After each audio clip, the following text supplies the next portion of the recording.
ကဲလို့မင်္ဂလာပါကျွန်တော်ကတဲချက်ကဆွဲပါကျွန်တော်အခု vivo နေဒီဖုန်းလုံးလာပေးထားတယ်ဆိုတော့ကျွန်တော်ဒီဖုန်းကို unboxing လုပ်ကြည့်မယ်ဘာဖုန်းလဲဆိုတော့ဒီကောင်က vivo ရဲ့ V30 ဖုန်းပါဒါတော့တချို့ unboxing တွေပါလည်းမြင်ပြီးပါလာပြီမြန်မာနိုင်ငံကိုလည်းမိတ်ဆက်တော့မယ်ဆိုပြီးတော့တရားဝင်ပြောထားပြီးပြီဆိုတော့ကျွန်တော်ဒီဖုန်းကို unboxing မြန်မြန်လေးလုပ်ကြည့်မယ်ခုဗီဒီယိုမှာတော့ကျွန်တော်ဒီစကားတွေအများကြီးရှေ့ပြောနေမှာတော့မဟုတ်တော့ဘူးဒီကောင်လေးကိုမြန်မြန်ဆန်ဆန်ဖောက်ကြည့်မယ်ဒီကောင်မှာပါတဲ့ feature တွေရဲ့ပြီးတော့ဒီကောင် design မိုင်းတွေရဲ့အဲ့လောက်ပဲကျွန်တော်ပြောပြီးတော့ဒီကောင်ကိုကျွန်တော်နောက်မှ impression တွေပြီးတော့ review တွေအဲ့ဒါတွေထပ်လုပ်ပေးမယ်တကယ်ကြတော့လေ table top နဲ့လုပ်အောင်မှာပေါ့ကျွန်တော် table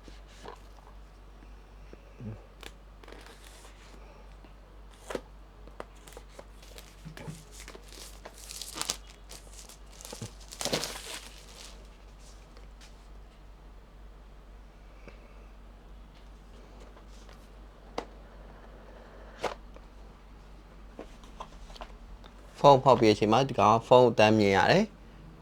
ပြီးတော့ဒီမှာဆွဲလို့ရတဲ့ clip လေးပါတယ်ဖုန်းကဒီကောင်ကျွန်တော်ဖုန်းကိုခဏထားလိုက်အောင်မယ်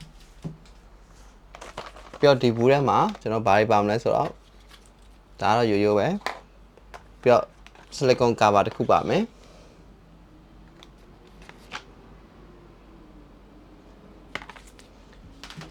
ပြီးတော့ဒီ randy စားစာတွေကုန်ပါမယ်ပြီးတော့ဒီကောင်မှာ charger ရောပြီးတော့ cable ရောပါမယ်ဒီကောင် charger ကဘယ်လောက်ဝက်လဲမသိဘူးကျွန်တော် check ကြည့်ကြည့်မယ်အခုဒီ charger မှာ20 watt 4 ampere ဆိုတော့ဒီကောင်က80 watt charging ကို support လုပ်ထားတယ်ဒါကရှေ့က V27 ရော V29 ရောအဲ့ဖုန်းတွေထပ်ဆိုင်ရင်ဒီကောင် charging speed ကအများကြီးပိုမြန်လာလိမ့်မယ်မကောင်းတာတစ်ခုကတော့ဒီကောင်က USB A ပဲတုံးထားတော့မယ် USB C to C တော့မဟုတ်သေးဘူးကဲဆိုတော့ဒါပဲကျွန်တော်တို့ကောင်းနေခဏထားမယ်ဖုန်းကိုပြန်ယူမယ်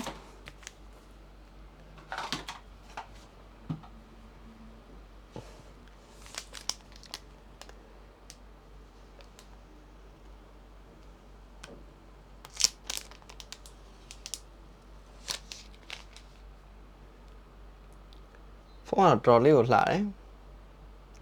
တကယ်ကိုလှတယ်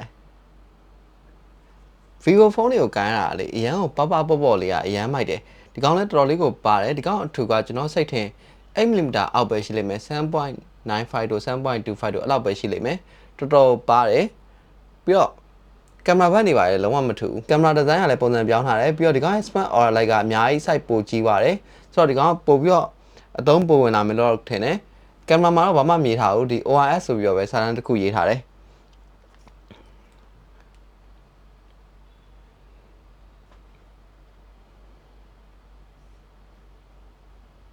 vivo 5G ဒီ vivo ကနေပေါ့အရင် V27 5G ကစပြီးတော့ဒီ V29 5G ပြီးတော့အခု V30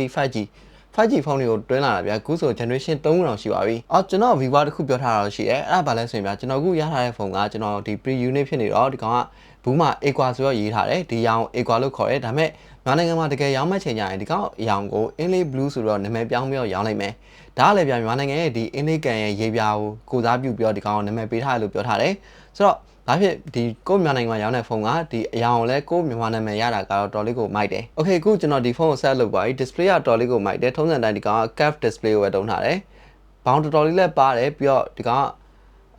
ကိုင်းလာဗျာ premium ဖြစ်တယ်ဒီကောင် display ကတော့ကျွန်တော်ရှေ့က V27 ရော V29 ရောအဲ့ကောင်တွေနဲ့တော်လေးကိုဆင်တူတယ် brightness တော်ကောင်းတယ်ဒီကောင်ဒါကျွန်တော် maximum brightness လုပ်ထားတာ brightness တော်ကောင်းတယ်ပြောကျွန်တော်ဒီဖုန်းမှာစစ်ချင်တာတခုရှိတယ်ဒီကောင်ရဲ့ processor ကဘာတုံးလဲဆိုတာဘာလို့ဆိုတော့ global version မှာဗျာဒီကောင်က Qualcomm ရဲ့ Snapdragon 7 Gen 3ကိုတုံးထားတယ်။မြန်မာနိုင်ငံမှာဝင်မဲ့ဖုန်းကရောဘယ်လောက်တုံးထားလဲဆိုတော့ကျွန်တော်ဆက်စစ်ကြည့်မယ်။ကျွန်တော်ဒီမှာမြန်မာနိုင်ငံမှာရောင်းတဲ့ဖုန်းလည်းဒီကောင်က Qualcomm ရဲ့ဒီ Snapdragon 7 Gen 3ကိုတုံးထားတယ်။ဆိုတော့ဒီကောင် performance ကတော်လေးကိုမိုက်တယ်။အဲ့ပြင်မှာဒီကောင် RAM ကလည်း RAM tracker ပါမယ်။အဲ့ဒါကိုမှ external RAM နေနဲ့ virtual RAM နေနဲ့နောက်ထပ် RAM tracker ထပ်တိုးလို့ရမယ်။ဆိုတော့ဒီကောင်ရဲ့ performance ကတော်ကိုမိုက်တယ်။ဟို Snapdragon 7 Gen 3ဆိုတာဗျာကျွန်တော်တို့ဒီ official ဝင်ထားတဲ့ဖုန်းတွေရှေ့က vivo V29 တို့27နဲ့ရှင်နိုင်ဒီကောင် performance ကအများကြီးပိုကောင်းသွားပြီပြီးတော့ RAM tracker ကိုနောက်ထပ် tracker ရမယ်ပြီးတော့ storage ကလည်းကျွန်တော်မြင်ရလောက်ဆိုရင်ဒီကောင်256 နဲ့ရောင်းမယ်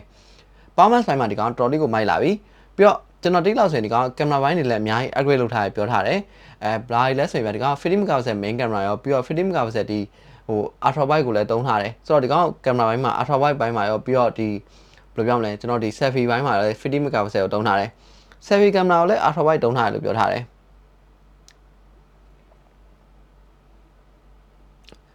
selfie လည်းတော်တော်မိုက်တယ် ကျွန်တော်မြင်မှာတော့ဗျာဒီကောင်ကကင်မရာဘိုင်းတော်တော်ကောင်းမဲ့ဖုန်းထဲမှာပါလိမ့်မယ်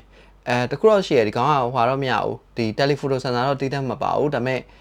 ဒီကောင်မှာကျွန်တော်မြင်တော့ဆိုရင်ဒီကောင်က2 times zoom ဆိုတော့ပါတယ်ဆိုတော့ကျွန်တော်ဒီကောင် image crop လုပ်ပြီးတော့ပဲ sensor crop နေနဲ့သုံးလာတော့မသိဘူးဘာဖြစ်တော်တော်မိုက်တယ်ပြီးတော့ auto focus တွေပါလေ motion auto focus တွေပါလာပြီးတော်တော်ကိုအဆင်ပြေလာတယ်ပြီးတော့ aura light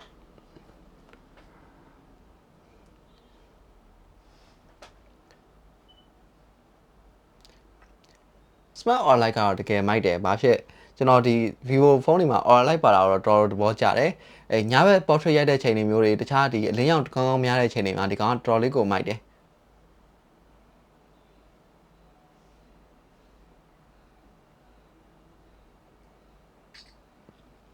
โอเคဆိုတော့ဒါတော့ vivo ရဲ့ V30 5G ဖုန်းကိုကျွန်တော်ဒီ unboxing လုပ်ဖြစ်တယ်ပြီးတော့ camera ဘိုင်းတွေတခြားဘိုင်းတွေနည်းနည်းပါဆန်းပြတာပါ